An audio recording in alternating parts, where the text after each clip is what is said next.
Alors nous allons voir maintenant le développement de l'encéphale.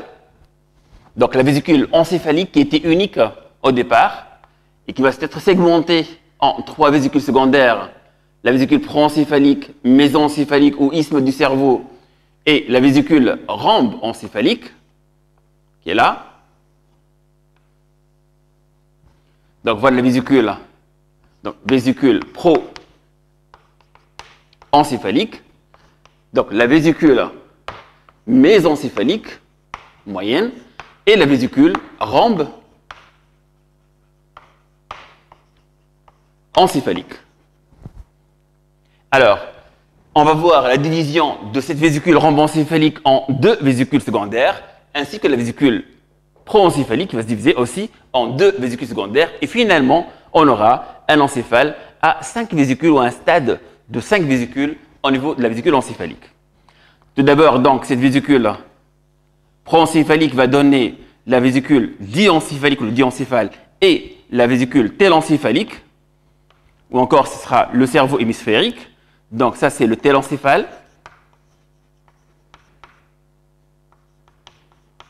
Et le diencéphale. Alors que la vésicule mésencéphalique va rester la même. Donc ça va donner le mésencéphale. Et la vésicule rhombencéphalique va se diviser en métencéphale et myelencéphale. Et à ce niveau-là, on retrouve la courbure cervicale, c'est-à-dire c'est la délimitation de la tête par cette inflexion cervicale à ce niveau-là qui va être marquée aussi sur le tube neural à ce niveau. Donc, le rhombencéphale va donner le métencéphale et le myelencéphale.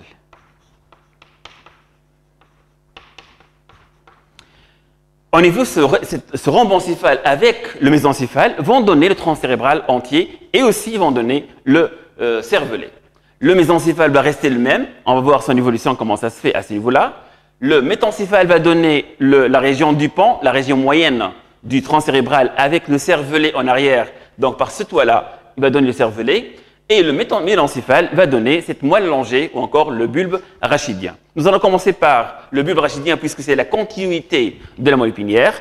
Et je me réfère toujours à cette coupe transversale basse qui va nous donner l'aspect initial, l'aspect de départ, avec le canal central, avec le toit et le plancher, cette notion-là. Le canal central est bordé par son épithélium qui est un épithélium épendymère par les épendymocytes. Et de part et d'autre, on aura la stance grise formée par, côté dorsal, c'est la sensibilité somatique. Voilà. Et le côté ventral, c'est la motricité somatique. Avec entre les deux, c'est le viscéral en sensibilité et en motricité aussi. Donc voilà, avec la sensibilité viscérale et la motricité viscérale. Alors ce sont des couleurs qui sont conventionnelles. Hein. Voilà. Alors à partir de là, qu'est-ce qui va se passer au niveau de myelencéphale? Le myelencéphale, comme pour la moelle épinière, on va voir un développement de la stance grise, mais cette fois-ci, il va se développer vers l'avant, et donc ils vont refouler l'ensemble du canal central vers l'arrière. Un stade intermédiaire, qu'est-ce qu'on va avoir? On va voir un élargissement du toit, un toit un peu plus élargi, avec un plancher qui est un peu plus étroit, et on retrouve un canal central qui commence à être refoulé vers l'arrière. Et tout autour, on va retrouver la stance grise qui, au niveau transcérébral, ne sera pas une masse homogène unique autour du canal central, mais plutôt elle va être disposée en des colonnes, des colonnes. Une colonne latérale somato-sensitive, de part et d'autre. Une colonne médiale, qui est la colonne de la somatomotricité. Une colonne viscérale sensitive. Une colonne viscérale motrice, là, et puisqu'on est à un niveau où il a une nouvelle apparition dans les espèces, à savoir la tête, et on a dit qu'à ce niveau-là, le tronc cérébral va jouer aussi le rôle de la moelle épinière pour la tête, et donc on aura aussi l'apparition d'une nouvelle structure qui est entre le somatique et le viscéral, et qui va gérer en effet, chez les poissons, tout ce qui est branchie. Et chez l'homme, sont les dérivés des arcs branchiaux, qui sont en fait les branchies animales inférieures. Et donc, une nouvelle colonne qui apparaît, c'est la colonne bronchiomotrice, cela veut dire qui n'est ni consciente, ni inconsciente. C'est entre les deux, disons, qui est spécialisée dans certaines fonctions qu'on va voir au fur et à mesure. Alors, qu'est-ce qu'on a maintenant comme structure? On a d'abord une cavité qui va rester béante, qui va rester avec une lumière très visible et qui va porter le nom d'un ventricule. Au lieu d'avoir un canal central, comme pour la moelle épinière virtuelle, on a une cavité maintenant qui est refoulée en arrière, une cavité qui est une cavité à volume, qu'on appelle ça un ventricule. Et à ce niveau-là, on a déjà le quatrième ventricule. Quatrième ventricule, avec, donc limité en avant par la stance grise, et en arrière par cette membrane épendymère, et une couverture globale par la pymère qui couvre l'ensemble du névraxe.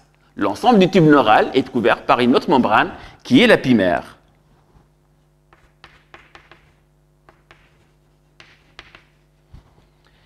Et finalement, on va voir les deux membranes, la membrane pymérienne et la membrane épendymère, qui vont s'accoler pour délimiter le toit par un fin film muqueux entre les deux.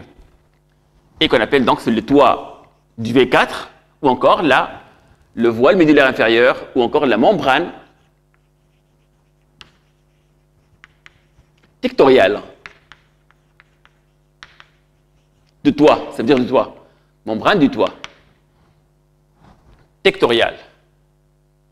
Alors, en avance, on a quoi? On a la colonne de la somatosensibilité, la colonne de la viscérosensibilité, la colonne de la viscéromotricité, la colonne de la bronchiomotricité, et c'est l'apparition, une nouvelle apparition, une nouvelle fonction qui se trouve au niveau de la tête. Et finalement, on a la colonne, donc colonne, qui est somatomotrice. Voilà cette disposition qu'on va voir sur le tronc cérébral. Donc ça, c'est au niveau du myélencéphale. Voilà. Et maintenant, au niveau de métencéphale, qu'est-ce qui va se passer? On aura la même chose, sauf que, donc je reprends ce schéma-là, pas entièrement. Donc voilà la partie dorsale du métencéphale. Donc ça, c'est le myélencéphale.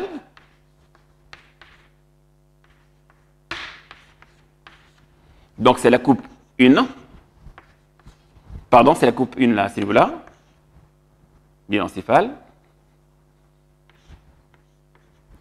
Alors, le métencéphale, qui est là, avec un canal central qui est refoulé en arrière, qui fait la continuité du ventricule, quatrième ventricule, l'ensemble de la stance grise en avant, mais ce qui va différer maintenant, c'est que le toit, donc le toit, va proliférer et va donner une nouvelle structure qui est en effet le cervelet. Voilà, le cervelet qu'on va voir plus tard et qui va maintenant faire, mis à part que c'est une nouvelle structure qui apparaît, à partir du toit du métencéphale, qui est là, il va aussi constituer le toit du quatrième ventricule à ce niveau. Voilà. Voilà, ça c'est la membrane épendymère. Et je reprends tout simplement la pymère qui entoure le tout le névraxe et tout ce qui dérive du névraxe. Le névraxe, c'est l'axe nerveux, hein, c'est le système nerveux central plus tard. Voilà. Donc ça, c'est le V4 aussi. Alors finalement, le V4 est formé par quoi? Il est formé entre deux structures à ce niveau, entre le cervelet et le deuxième niveau du tronc cérébral. C'est en fait, on est au niveau du mésencéphale qui va donner la région du pan au niveau du tronc cérébral. Et là, c'est la région du bulbe rachidien. Donc, on est à un stade plus haut que le bulbe rachidien. Et donc, la continuité du V4, on la retrouve ici. Et finalement, le V4, il est formé, bien délimité par quoi? Alors, au niveau du bulbe, délimité par le tronc cérébral en avant et cette membrane tectoriale en arrière. Donc, il a un toit qui est propre à lui.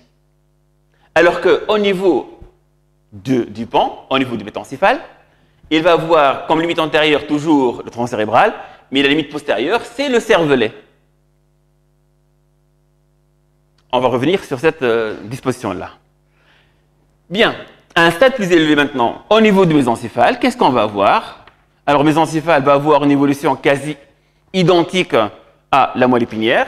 Ça veut dire qu'on va avoir un élargissement du toit, voilà, et un élargissement du plancher. L'évolution, elle est concentrique autour du canal central qui va rester maintenant béant, qui va être à lumière virtuelle fermée, béant.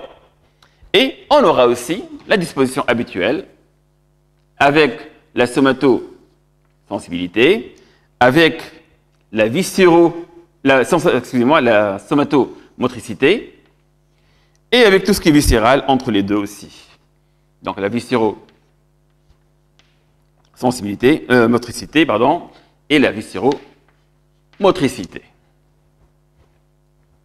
Donc ça nous donne quoi? Ça nous donne un canal central, comme le canal de l'épendyle, mais ouvert maintenant, il est perméable, il va contenir du liquide, il va espacer, il va faire communiquer les espaces entre eux, et qu'on appelle ça l'aqueduc du mésencéphale.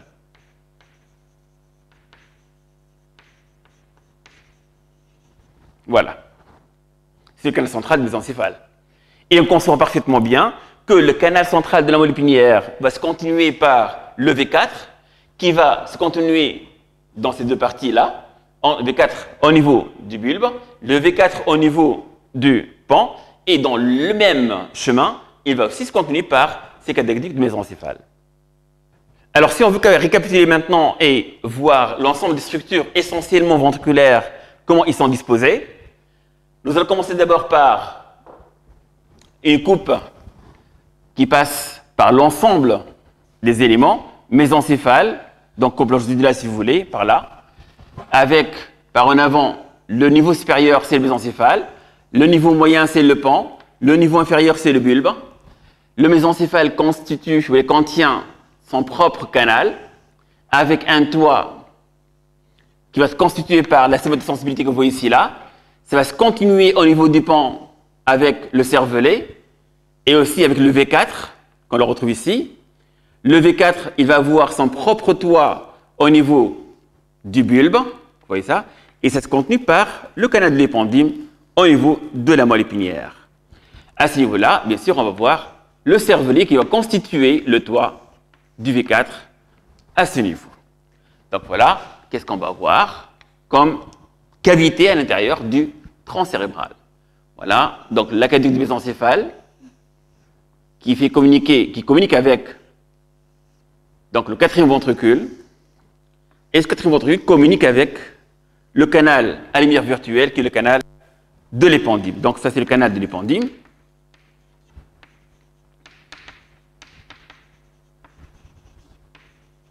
Voilà, ça c'est le V4, quatrième ventricule, et ça c'est l'aqueduc du mésencéphale.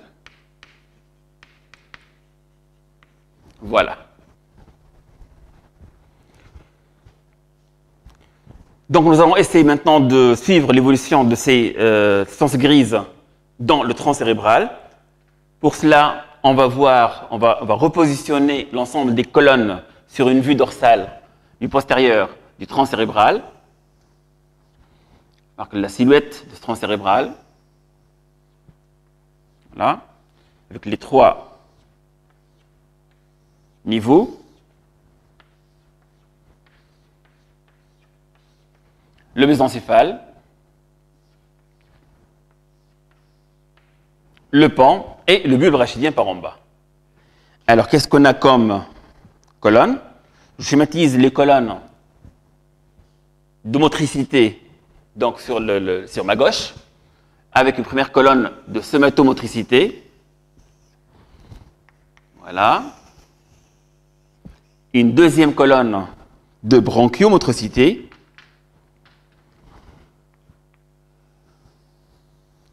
Je vous rappelle, c'est une colonne qui est apparue avec la tête, qui s'est surajoutée à la substance grise qui existait au niveau de la moelle épinière et qui va s'intéresser à des fonctionnements spéciaux au niveau du tronc cérébral et au niveau de la tête essentiellement. Et finalement, on a cette colonne de viscéromotricité. De l'autre côté, on va voir la sensibilité avec la colonne de la somatosensibilité, la colonne de la viscérosensibilité, et on aura comme ça les 5 colonnes de la substance grise qui se trouve au niveau du tronc cérébral. Alors ces colonnes-là vont servir aussi bien pour donner naissance à des nerfs crâniens comme centre, si vous voulez, pour le corps cellulaire du nerf crânien, que aussi à donner aussi des noyaux qui sont propres au fonctionnement du tronc cérébral, puisque le tronc cérébral, comme vous le savez maintenant, faisait partie des centres supérieurs qui commandaient la moelle épinière à un certain niveau d'évolution. Alors, qu'est-ce qu'on va voir? On va s'intéresser d'abord aux nerfs crâniens d'abord, et ensuite on verra le tronc cérébral et les noyaux propres du tronc cérébral. Alors, en même temps, je vais schématiser maintenant une vue latérale.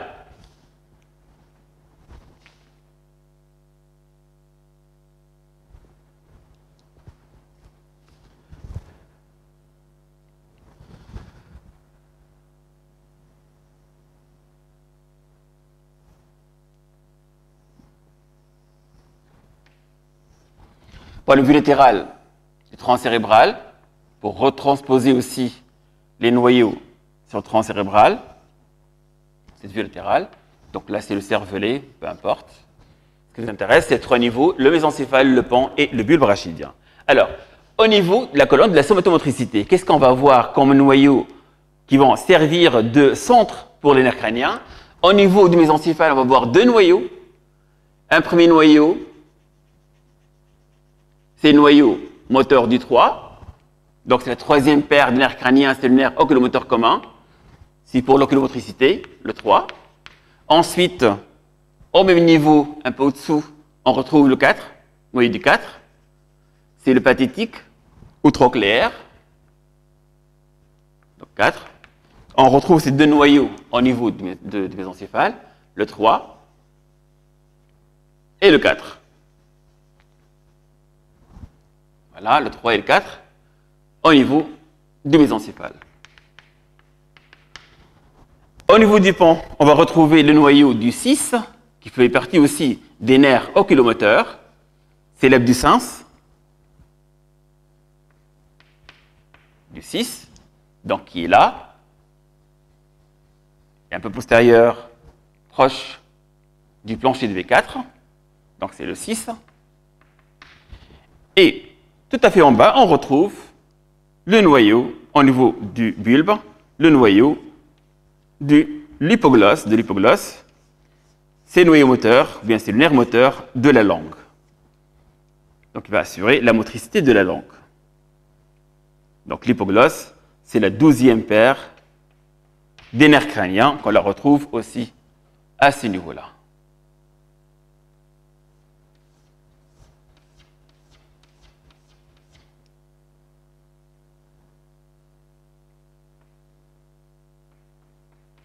Voilà. Donc ça, c'est le dérivé de la colonne. C'est le dérivé pour les nerfs crâniens, de la colonne de la somatomotricité. Maintenant, la bronchiomotricité, elle va participer par quoi? Elle participe au niveau du pan par un noyau important, très important même. C'est le noyau du 7, du nerf facial, c'est le noyau de l'expression du visage, c'est le noyau de la mimique et c'est le noyau de la vie de relation avec l'autrui. Donc ça, c'est le noyau moteur du 7. Le 7, c'est le facial, qu'on le retrouve ici aussi. On verra quelques particularités de ce noyau-là. Donc ça, c'est le 7. Ensuite, on retrouve un gros noyau qui va participer à la formation d'un certain nombre de nerfs crâniens et qui va assurer à ce niveau-là deux fonctions principales. Tout d'abord, la mastication, non pas la mastication, mais plutôt la déglutition.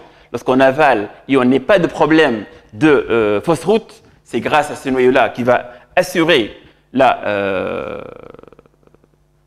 donc une bonne cohérence, si vous voulez, entre la mastication, entre le fait d'avaler des aliments et aussi de respirer. Et aussi, une autre fonction, c'est la phonation. Donc, il va assurer aussi la phonation, le fait de parler, on parle par ce noyau, sa partie inférieure essentiellement. Ce noyau-là s'appelle le noyau ambigu. Le noyau ambigu, il va faire partie de trois nerfs qu'on dit qui sont mixtes. Tout d'abord, le 7, le 9, le 10. Trois nerfs mixtes au niveau de tronc cérébral.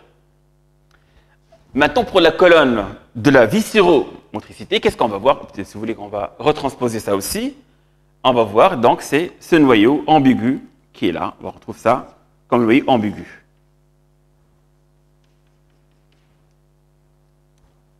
C'est l'ambigu. Le noyau ambigu. Bien. Alors, par la suite, qu'est-ce qu'on va voir? Pour la colonne de la viscéromotricité, tout d'abord, un noyau important au niveau du mésencéphale qui va accompagner le 3 et qui va servir comme noyau moteur pour la pupille. Il va assurer ce qu'on appelle le myosis, c'est le fait de rétrécir la pupille. Donc ça, c'est le responsable de ce rétrécissement et on appelle ça le noyau pupillaire d'Edinger-Westphal ou noyau pupillaire tout court. Noyau pupillaire de la pupille qui va accompagner le 3, qu'on le retrouve à ce niveau-là aussi. Ensuite, on va retrouver au niveau de la jonction entre le pan et le bulbe un certain nombre de noyaux sécrétoires, des larmes et aussi de la salive. Donc, un noyau lacrymonasal, donc pour la sécrétion des larmes, et un deuxième noyau, ou d'autres noyaux, les noyaux salivaires, supérieurs et inférieurs.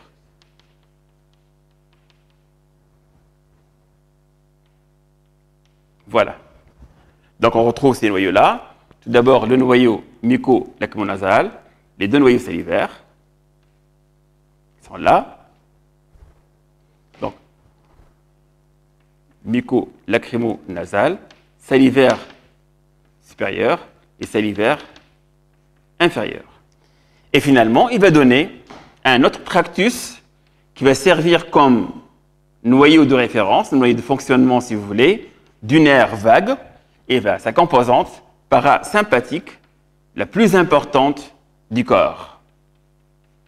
Donc voilà le noyau ambigu, le noyau plutôt dorsal du pneumogastrique ou du nerf vague ou du 10. Donc ça c'est le noyau 10, dorsal 10. Côté maintenant sensibilité, qu'est-ce qu'on va voir aussi? Tout d'abord, on a un long nerf et un long noyau et un gros noyau qui va représenter le noyau du 5 avec un tractus, une partie mésencéphalique, une partie bulbaire et une partie pontique, excusez-moi, et une partie bulbaire par en bas. Donc on aura un tractus mésencéphalique, un noyau principal et un tractus bulbaire. Donc un tractus mésencéphalique, un noyau principal et un noyau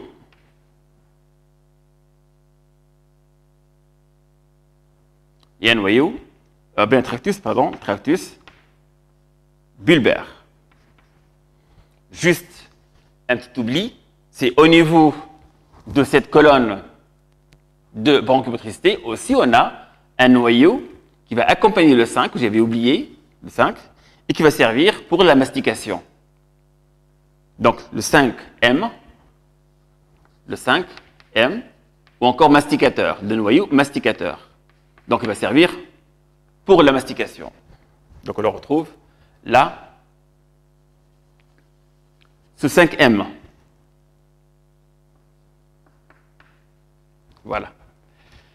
Et mis à part ça, cette colonne de la somatomotricité va donner aussi naissance à d'autres noyaux, notamment au niveau de la jonction entre pan et bulbe, qui vont servir comme noyau comme relais aux nerfs vestibulo-cochléaires de l'audition et de l'équilibration vestibulaire aussi. Donc on va retrouver leur noyau à ce niveau-là. Maintenant, le tractus, ou bien plutôt cette colonne de la viscérosensibilité, elle va servir essentiellement à constituer un grand tractus, qui est là. On parle toujours des nerfs crâniens, bien entendu, et qui va faire partie aussi de la constitution des nerfs mixtes 9, 10 et 7. Voilà, c'est le tractus solitaire.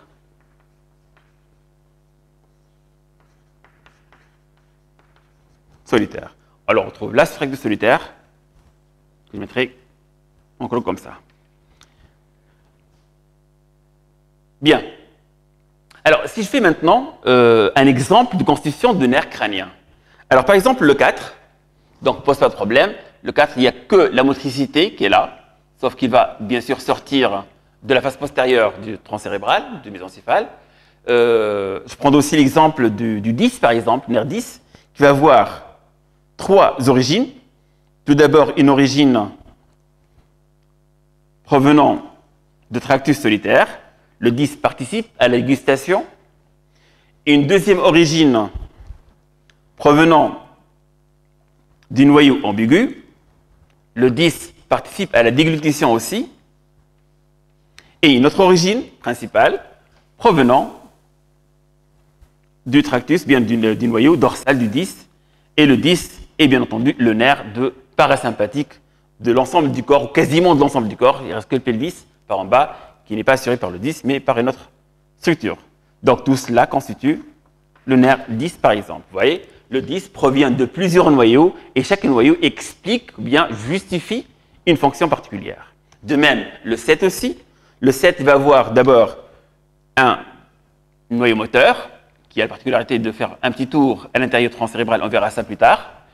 Il y a aussi une composante qui est salivaire, une composante qui est plutôt la sécrétion lacrymale, salivaire aussi, là, et aussi une composante gustative, qu'on ne soupçonnait pas, bien entendu, gustative, et qui va être cheminer avec le nerf 5, c'est un nerf lingual, on verra ça plus tard, ou bien, on verra plus tard bien entendu, le 5, qui va emprunter, donc va être emprunté par cette partie du 7 pour la partie antérieure de la langue, pour assurer la gustation au niveau de la partie antérieure de la langue. Donc ça, c'est le 7 qui est constitué. Vous voyez, le 7 n'est pas uniquement le nerf de la mimique, mais plutôt, il a aussi d'autres fonctions, et ça s'explique par les origines réelles de ces nerfs-là. Donc là, c'est le 7.